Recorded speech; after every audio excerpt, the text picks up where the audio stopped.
C'est le plus impressionnant de nos rapaces nocturnes. Il y a les chouettes, le petit duc, le moyen duc, lui c'est le grand duc. Il peut frôler les 3 kilos, mesurer jusqu'à 75 cm de haut et son envergure avoisine le mètre 80. Pour l'heure, ce seigneur de la nuit est hospitalisé au centre Athénas. Dans ce véritable dispensaire pour animaux sauvages, on soigne indifféremment oiseaux et mammifères.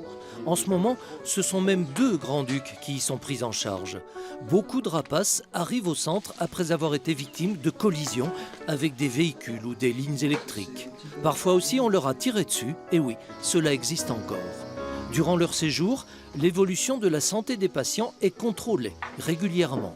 Chaque jour, tous les gestes, toutes les allées et venues ne visent qu'à une chose, le bon rétablissement des pensionnaires.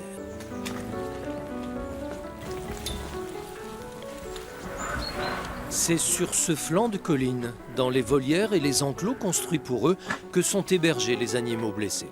Chaque jour, les humains qui travaillent ici les nourrissent et les soignent. Notre but, c'est toujours de relâcher les animaux. Donc, dans ce souci-là, c'est un contact minimum avec eux. Donc, on fait le nourrissage tous les jours, matin et soir l'été. Et donc, c'est vraiment, on donne à manger, on contrôle que tout le monde va bien. Si quelqu'un ne va pas bien, on l'emmène avec nous, on va faire des soins. Et voilà, et on repart et on les laisse tranquilles toute la journée. Encore une quinzaine de jours. Marine vient de résumer la philosophie du centre Athénas, évidemment partagée par Gilles Moine, son directeur. C'est la seule attitude qui leur permette d'atteindre leur objectif, rendre dès que possible les animaux à leur milieu naturel. Et pour l'un des 2 grands-ducs, arrivé ici voici quelques semaines, c'est aujourd'hui le grand jour.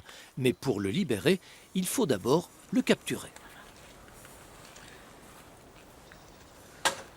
Ça y est, c'est le grand jour. La luxation est complètement résorbée, il s'est remusclé. On sent que au niveau des pectoraux, c'est vraiment bien bombé.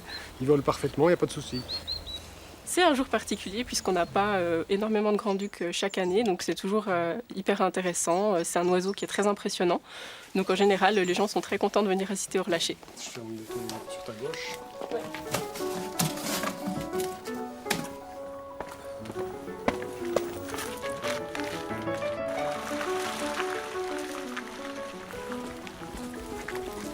Le centre Athénas a de nombreux correspondants sur le terrain.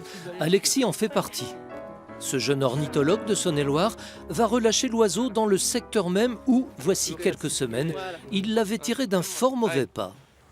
Les conditions de sa récupération ont été assez difficiles parce qu'il était coincé dans un rancier. On a mis à peu près 45 minutes pour l'atteindre. Il était dans un état assez médiocre puisqu'il était tout mouillé, amaigri, avec une luxation de l'épaule. Petite impulsion. Écoute tes doigts. Écarte les doigts. Cet instant fait le bonheur de tous ceux qui y assistent, excepté peut-être les corbeaux. Le grand-duc est un prédateur qu'ils auraient préféré voir rester à l'hôpital.